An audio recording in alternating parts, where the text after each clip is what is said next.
Hi அல்லேலூயா price Lord. கர்த்தர் நல்லவர். இந்த நாளில் கர்த்தருடைய வார்த்தை இப்படியே சொல்லுகிறது.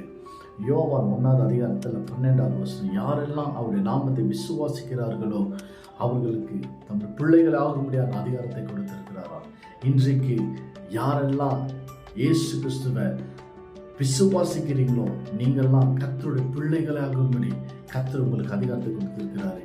அல்லேலூயா. யாரும் தாமதம் பண்ணாதீங்க. இதோ உங்களுடைய நேரம் இது. கர்த்தர் உங்களை ரட்சிக்கிறதுக்காக, உங்கள் ஜீவனை காக்கும்படியாக அவர் இன்றைக்கு உங்களுக்கு இந்த நேரத்தை ஒதுக்கி இருக்கிறாரு. நீங்க இப்போ ஏற்றுக்கொள்ளுங்க. இயேசு கிறிஸ்துவை விசுவாசிக்கிற அனைவருக்கும் அவர் நித்திய ஜீவனை கொடுக்கிறவராக இருக்கிறார். அல்லேலூயா.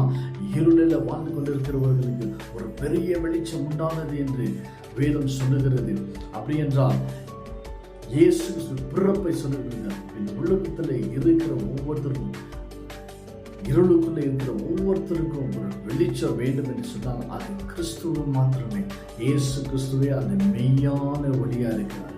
நீங்க அந்த ஒளிக்குள்ள வரணும்னு சொன்னா அவருடைய நாமத்தை விசுவாசித்தால் போதும், நீங்க அந்த ஒளியுடைய மகிமையை நீங்க பெற ஆரம்பிச்சிருவீங்க. அல்லேலூயா. இன்றைக்கு கிறிஸ்து உங்களுக்குள்ள வர விரும்புகிறார். நீங்க விசுவாசிக்கிறீங்களா? அவர் உங்களை தம்முடைய பிள்ளைகளாகும்படியான அந்த அதிகாரத்தை கொடுக்க விரும்புகிறார். நீங்க விசுவாசிக்கிற யாவரும் இயேசுவுடைய பிள்ளைகளாக. ஆமென். ஹல்லேலூயா. Praise God. Have a good day. God bless you.